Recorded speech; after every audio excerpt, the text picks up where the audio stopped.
Anda kembali menyaksikan Insurance Forum 2026 bersama saya Andi Shalini.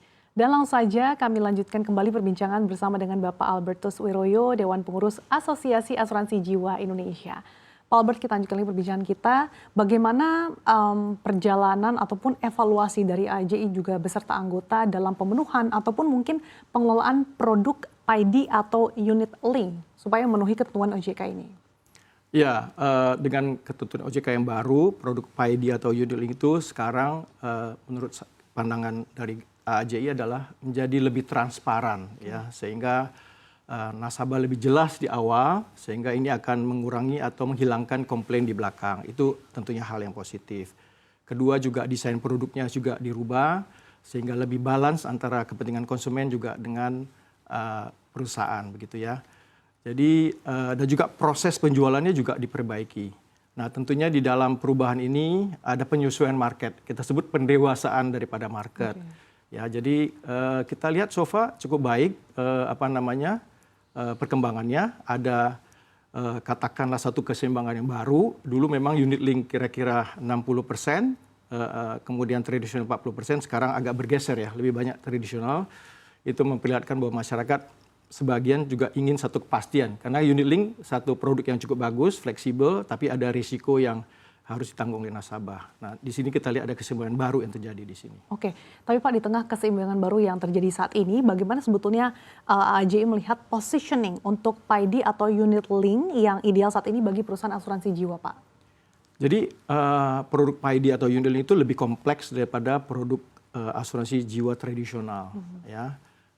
Karena tadi mengandung risiko, tapi juga hal positifnya fleksibel dalam banyak hal, dalam hal pembayaran premi, dalam hal pilihan investasi, itu nasabah boleh milih. Oh, saya mau masuk sebagian saham nih karena jangka panjang mungkin saham bisa naik. Saya mau masuk ke pasar uang atau fixed income, bond, boleh milih. Nah, ini tentunya ada risiko juga yang menyertai. Nah, ini yang perlu diingatkan. Jadi kita posisinya bahwa produk PID atau unit link itu adalah salah satu pilihan, bukan satu-satunya.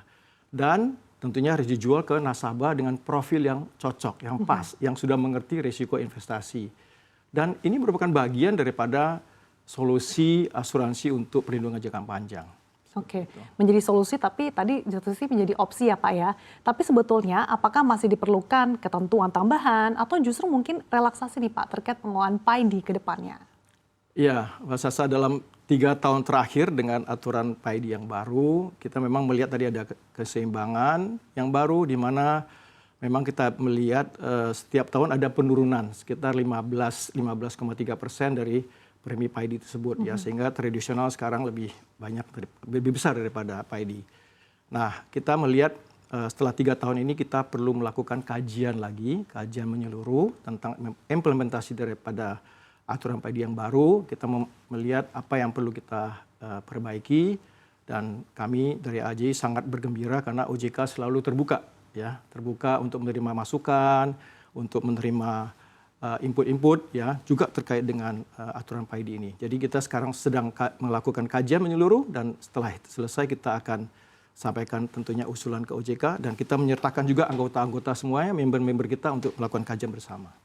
Dan dengan adanya ketentuan baru dari OJK, Pak, bagaimana evaluasi AJI terhadap komitmen dan juga minat para anggota AJI dalam terutama terhadap PID dalam beberapa tahun terakhir, Pak? Jadi kalau kita lihat sekarang, kalau tradisional itu besar atau porsinya besar, itu tentunya hal positif bahwa nasabah perlu satu kepastian. Tapi kita perlu memastikan ada keseimbangan baru, ya. Kalau dari perusahaan, member-member kita memang juga ingin memberikan masukan ke AJI bahwa kita perlu melakukan kajian untuk melihat ada hal-hal yang mungkin kita perlu perbaiki. Karena intinya adalah bahwa setiap aturan itu harus pertama menjaga kepentingan konsumen, itu udah pasti. Ya. Tapi juga bisa membuat perusahaan itu berkembang, bertumbuh secara sustainable, secara berkelanjutan. Dan kita jangan lupa juga ada di tengah-tengah adalah mediator atau tenaga penjual. Nah, kita harus melihat bahwa proses penjualnya juga harus baik, transparan, tapi juga cukup bisa diimplementasikan dengan baik oleh tenaga pemasar kita. Oke, Pak Albert, di tengah tantangan tapi juga peluangnya masih cukup besar lagi untuk ditingkatkan. Bagaimana harapan AAJ ini Pak terhadap tren perkembangan nasabah baru dan juga premi PAID ke depannya? Kalau kami dari AAJ melihat bahwa potensi produk PAID ini sangat besar, optimis tentunya dalam ke depan. Kenapa? Kita melihat ada kebutuhan. Kita juga melihat negara lain juga seperti itu, ya. Nah, harapan kami kepada perusahaan anggota adalah coba terus perbaiki terus bagaimana supaya produk PAID-nya lebih kompetitif, lebih menarik, lebih sederhana, ya, supaya bisa diterima oleh market lebih besar, lebih banyak yang bisa ikut di dalam produk PAID. Nah, kepada regulator tentunya kami berharap juga ada support, ya, antara lain misalnya adalah tentang insentif fiskal, yaitu tentang keringanan pajak jika untuk pajak pribadi supaya ya asuransi jiwa itu lebih menarik, ya, termasuk produk PAID ini, sehingga dengan ada keringanan pajak imbal hasilnya jadi lebih menarik buat nasabah. Baik, kita akan bersama ya Pak dengan berbagai pembenahan yang tengah dilakukan.